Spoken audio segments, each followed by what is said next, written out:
Não vira. Vira. Bom, hoje então é dia 30 de setembro. Como todos sabem, nós estamos no mês destinado às campanhas de prevenção e combate ao suicídio.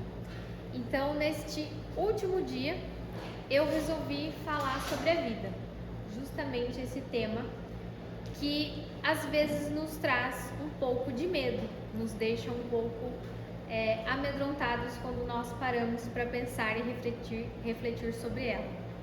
Ainda mais, assim, por favor, ainda mais quando alguns questionamentos começam a aparecer dentro de nós e nós começamos a sentir, assim como esses que eu trouxe no título, do porquê nós vivemos, para que nós vivemos e como nós vivemos. São questionamentos, se nós analisarmos, complexos. Se hoje nós tentarmos responder essas perguntas, como a gente consegue lidar com elas? E o que nós responderemos da análise das nossas vidas? Então, elas são de fato complexas. E por essa complexidade, alguns irmãos, quando vão realizá-las, se pegam amedrontados, né? Sem saber para onde ir, ou ainda pensam que a sua vida não tem um sentido e acabam por tomar a decisão de ceifar a própria vida. Este ato que seria o pior ato a ser cometido contra si mesmo enquanto encarnado. Justamente porque eles pensam que com a morte tudo se encerraria, ou a dor, o sofrimento estaria acabado. E ali, né, não haveria mais sofrimento, nem dor e nem nada a seguir.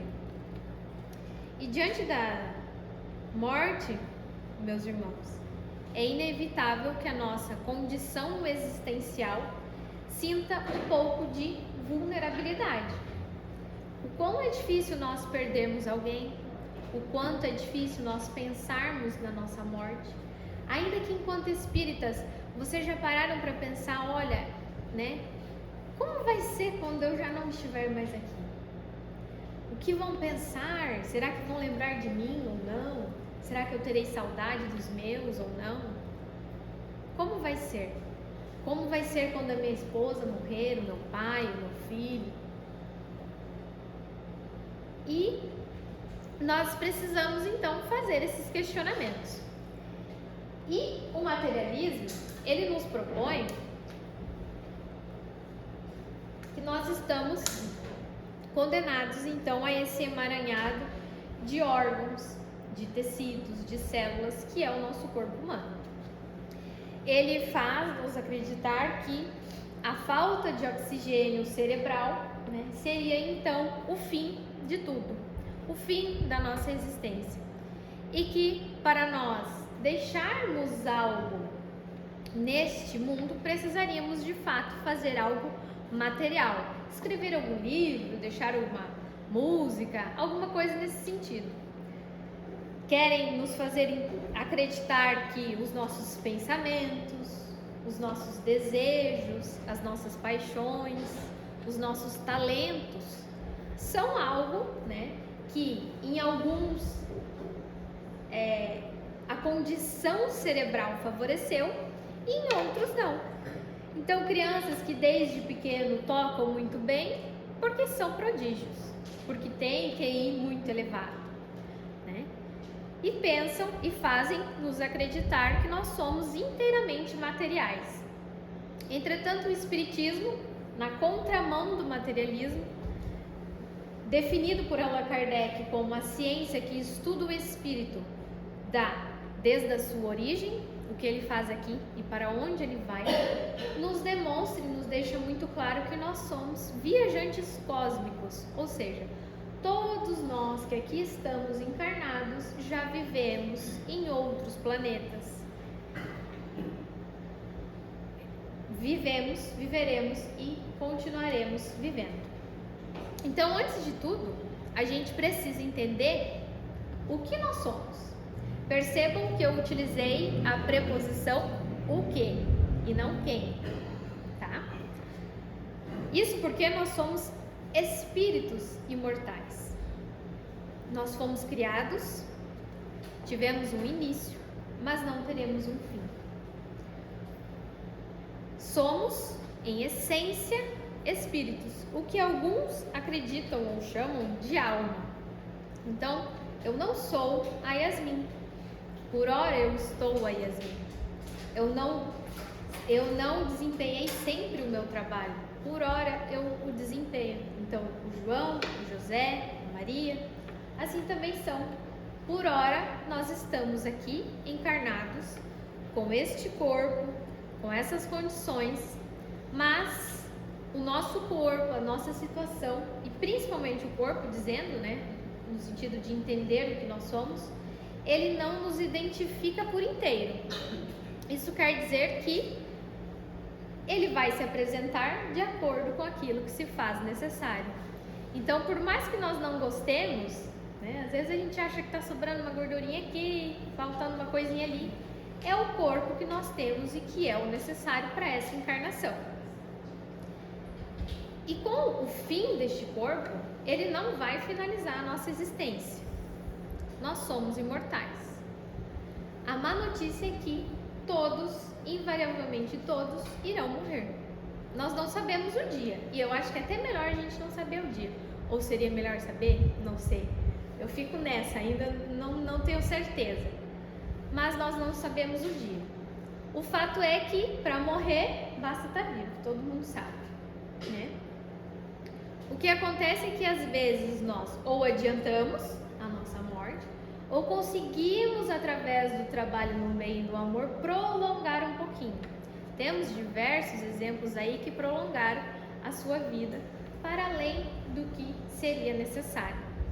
Então, quando nós morrermos, o que vai acontecer? Nós vamos nos despojar desse corpo, ele vai lá para o cemitério bonitinho e nós vamos seguir. Com relação ao corpo, eu recebi até um questionamento interessante essa semana. Me falaram bem assim: Yasmin, é verdade que para vocês espíritas não pode doar órgão, né? Porque se vocês doam, o espírito ele fica lá vendo. As pessoas, até, né, por não conhecerem a doutrina, acreditam que o espiritismo se limita ao momento da morte. Contudo, meus irmãos, a gente precisa ter em mente que quando nós temos a possibilidade de fazer o bem, nós devemos fazer. Então, no momento da nossa morte, se nós temos a possibilidade de doar os nossos órgãos, nós devemos fazê-lo. Primeiro porque a medicina avançou tanto, dando a oportunidade de outros que precisam viver. E se ele recebeu essa oportunidade, é porque é do seu merecimento. Segundo, é claro que às vezes haverá espíritos que verão ali o seu desencarne, retirando seus órgãos, mas quando nós trabalhamos no bem, é pouco provável que esse sofrimento seja necessário. Se nós estamos ali fazendo bem, é pouco provável que seja necessário que fiquemos enxergando. Então imagine, para que deixar essa máquina humana perfeita que Deus fez, que consegue, são mecanismos que nós, né, não temos ideia de como funciona, ir lá para o cemitério, morrer e ser comida por bichos, se nós podemos ajudar tantas pessoas. Então eu costumo dizer para o meu marido: você doa tudo que puder, o que não der para doar, beleza, mas o resto você pode doar tudo, pode tirar o que der para tirar. Não quero saber de dar comida para os bichinhos lá, tem outro tipo de comida, tem adubo para eles. E se a gente parar para pensar, até mesmo no cemitério tem diversos espíritos que ficam lá vendo os bichos comendo os seus corpos. Então, o espiritismo não está ligado a essa questão de eu não posso doar porque o espírito vai ver a retirada do corpo, né, dos órgãos. Então, é até uma situação que eu levanto. Se possível, sejam doadores de órgãos. Então, a nossa vida ela é uma constante eterna. Nós, como dito, teremos um início e não teremos um fim. Ela se altera apenas entre encarnados e desencarnados, encarnados e desencarnados, encarnados e desencarnados, e assim nós iremos até que seja necessário. Então, nós sempre estaremos no local exato, vivendo da forma que precisamos e de acordo com as nossas necessidades. Dito isso, e sabendo então que somos espíritos e não corpo físico, como dizem, não esperem que um dia depois da nossa morte toquem as trombetas e o nosso corpo se levante lá do cemitério. A gente vai continuar trabalhando. Vocês não vão descansar. Essa história de morreu, descansou. Gente, é aí que começa o trabalho. Porque aí nós vamos ver tudo que foi deixado de ser feito aqui. Aí nós vamos abrir a nossa mente para todas as possibilidades que nós ainda temos. E aí vai começar um novo planejamento. Escolha de novos familiares, né? Os nossos inimigos nos perseguindo do outro lado e que a gente vai poder enxergar. Então, de fato, essa história de morreu, descansou, infelizmente, aqui no Espiritismo nós não acreditamos. E aí nós então vamos para o primeiro questionamento. Por que nós renascemos? Porque nós somos um projeto em expansão até o alcance da plenitude. Para alguns, o alcance da felicidade, mas, como nos dizem os espíritos, para o nosso aprimoramento e aperfeiçoamento moral, que é uma lei divina, ou seja, nós fomos criados simples e ignorantes para atingirmos a perfeição e a plenitude espiritual. É para isso que nós reencarnamos. E nesse olhar do porquê, nós encontramos as explicações e as respostas do porquê nós casamos com essa e não com aquela determinada pessoa, do porquê às vezes um familiar nosso morre, do porquê nós temos um filho que viveu pouco tempo e morreu, ou às vezes porque nós tentamos ter filhos e não conseguimos, do porquê às vezes analisamos a vida de um irmão e ele teve menos provas do que nós e a gente passou por tantos dores. Então, por que temos afeições por uns e antipatia gratuita por outros? São coisas inexplicáveis. A história do meu santo não bate com aquela pessoa. Por que nós temos um pai que não consegue amar um filho? Ou um filho que não consegue amar um pai? Ora, quando a gente tem um filho, a lógica é de conhecermos o maior amor do mundo, né? E tem mães que falam, olha, me diziam que quando nascesse criança o amor nasceria também, eu não sinto isso. Por que nós não sentimos isso? Lembro uma vez que a dona Tere até falou, por que as crianças mordem os seios maternos enquanto são amamentadas, sendo que ali elas estão sendo nutridas não só através do alimento, mas também do amor? Por quê? Por que essa antipatia que nós temos? Porque uma filha mata o pai e a mãe por herança? Porque um pai joga uma filha da janela, como nós já vimos? Porque uns encontram com outros e se matam no trânsito? São esses os porquês. Então, à luz da reencarnação, nós conseguimos explicar todos esses porquês que em outras religiões ficam sem explicação. São enigmas e que não conseguem ser decifrados. Então, nesse sentido, os espíritos nos deixam muito claro que nós estamos, de fato, no local onde devemos estar, com a família que nós devemos ter, com o trabalho que nós devemos exercer. Então, a sua esposa, ela é a exata medida do que você precisa. O seu esposo é justamente aquilo que é o necessário para a sua evolução. São os famosos, eles se completam, eles são iguais. Então, quando a gente reclama do marido, da esposa, do filho, nós precisamos ter em mente que nós mesmos vivemos relações conflituosas lá atrás E agora nós precisamos reparar e achar um jeito de seguirmos juntos. Nós também temos os casais, né? Que aquela harmonia, a gente pensa, não é verdade, parecem irmãos, mas são casais. Como a gente explica isso? São amores, com certeza, de outras vidas, né? Amores que há muito tempo foram construídos, e quando esses espíritos se encontram, esses olhos se cruzam, esses corações se despertam, os chamados amores à primeira vista, que nós sabemos não serem à primeira vista, né? Então, os porquês das situações que nos apresentam nas nossas vidas, elas emergem da reencarnação, e através da reencarnação nós conseguimos explicá-las, desde os processos mais simples até os mais complexos. Então, por que uma criança de 2 anos é acometida por uma doença tão grave quanto um câncer, enquanto outros nascem bem saudáveis? Por que alguém, né, morre tão cruelmente? Por quê? Esses são aquilo que Jesus nos disse: a cada um segundo as suas obras. Ali está a justiça de Deus. Nós estamos hoje, então, colhendo os frutos daquilo que outrora nós plantamos, sejam as nossas ações boas ou ruins. Mas além dos nossos porquês, nós temos a segunda pergunta, que é o para quê. O para quê é outra pergunta que nós devemos nos fazer também. E esse para quê, ele nos prospecta para frente. Ele nos suscita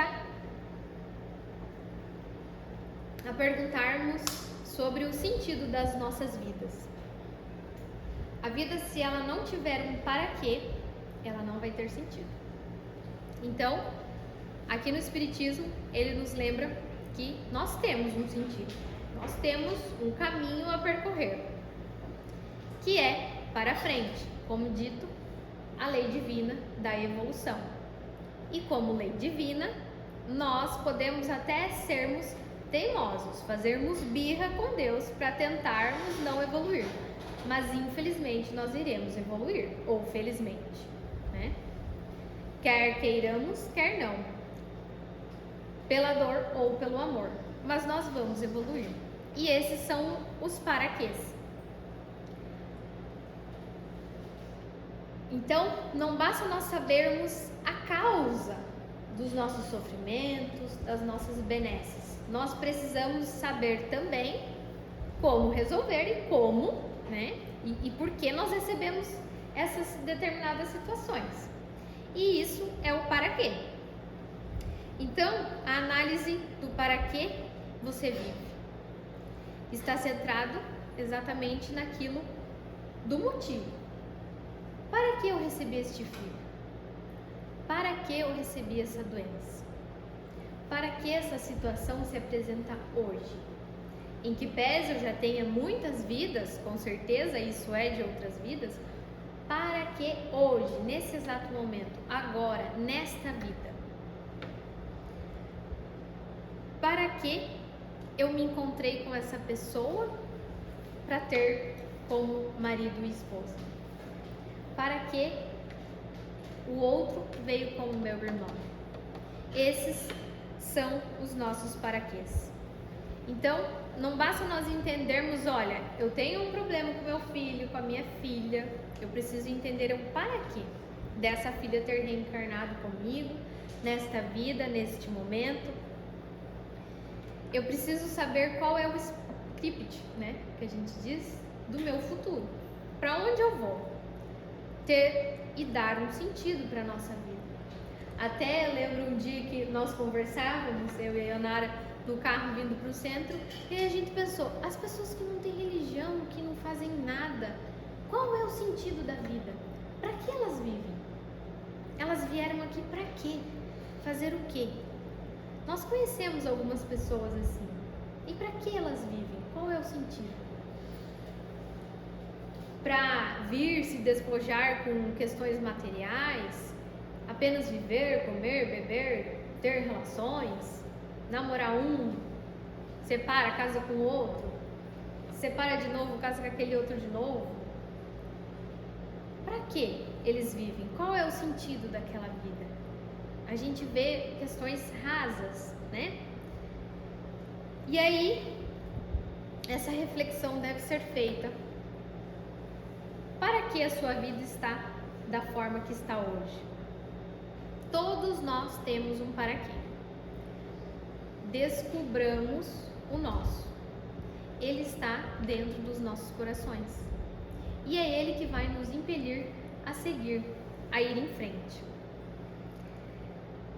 Mas, além do porquê e do para quê, nós também temos uma outra pergunta, que deve ser o como, né?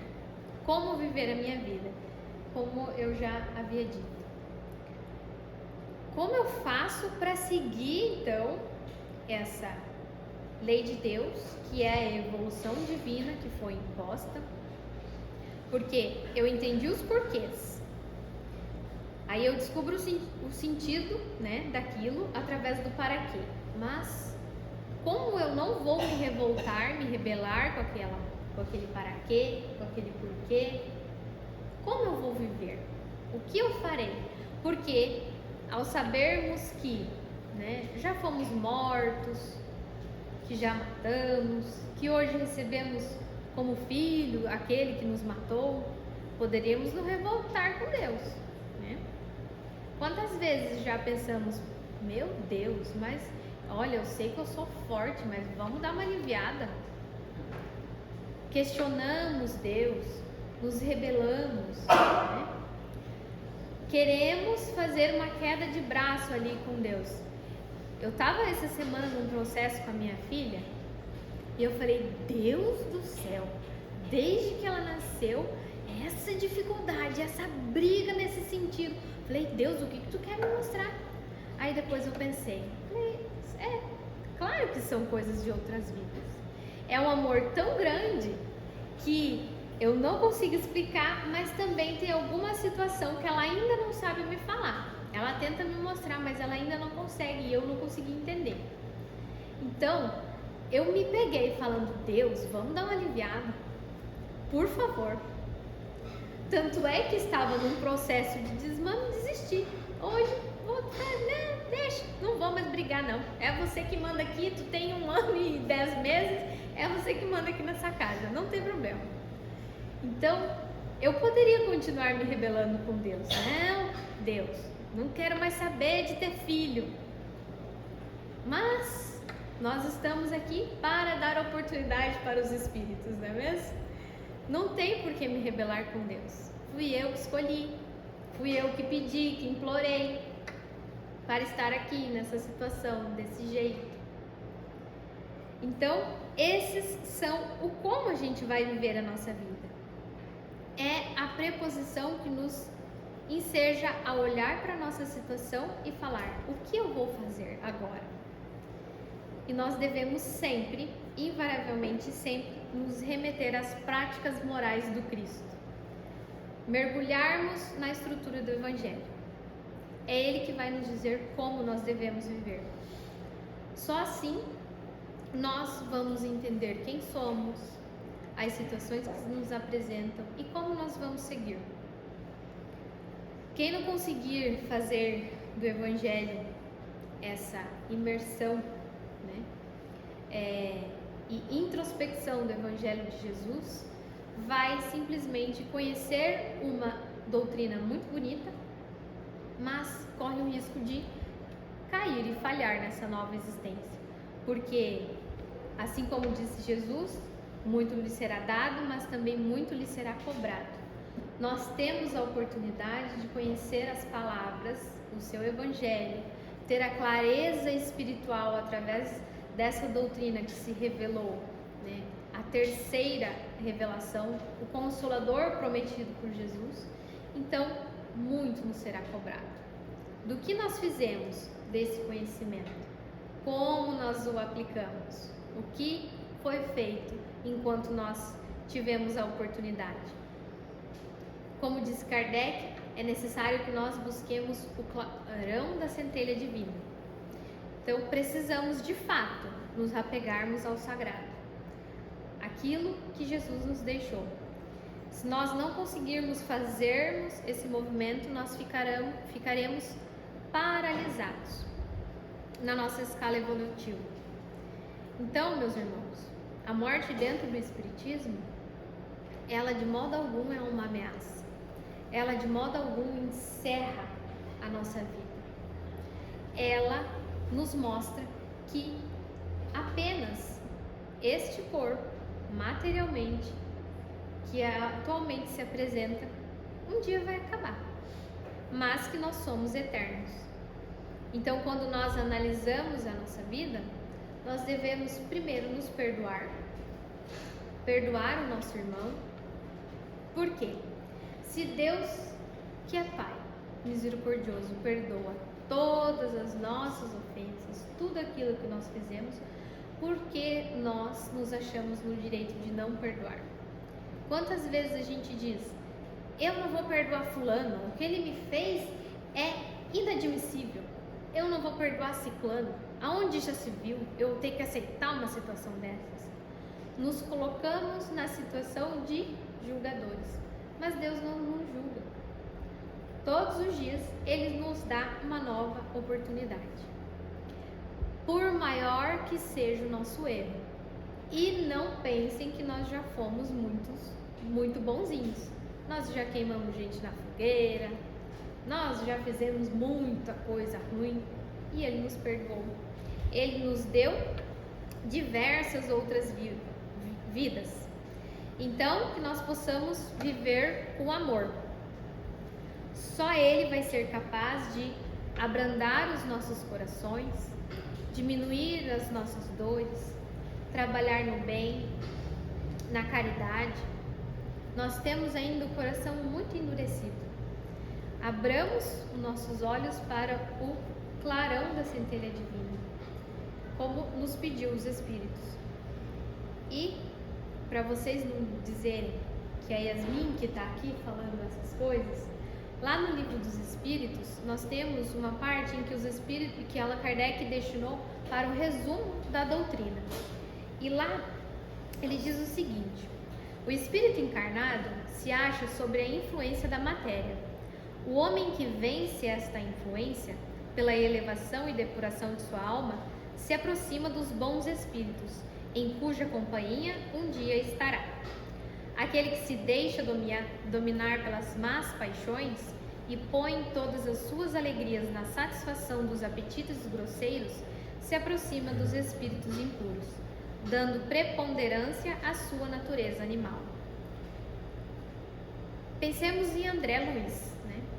O quanto ele sofreu porque ele desencarnou, um suicídio inconsciente, foi para os piores umbrais possíveis, lá ficou por muito tempo sofrendo e a sua mãe esteve com ele o tempo inteiro, rezando por ele, implorando que ele abrisse os olhos. E foi apenas ele abrir uma brechinha no coração, pedindo perdão a Deus, perdoando também aqueles que ele julgava, né, terem o machucado, e ela foi lá e o resgatou. E ele então pôde abrir os seus olhos para esse clarão, para essa centelha divina e trabalhar e ver o quanto Deus é generoso conosco e o quanto a nossa vida é bela e o quanto nós podemos fazer. Sempre que nós acharmos que já estamos fazendo o necessário, ainda é pouco. Precisamos sempre galgar um passo a mais na nossa escala evolutiva. Tanto quanto pessoas, quanto fazer o bem, quanto ser caridosos, quanto perdoar. Sempre é possível fazermos mais. Bom, essas eram as palavras de hoje. Eu devolvo a palavra para casa. Espero que tenha me feito entender. Obrigada pela atenção de todos.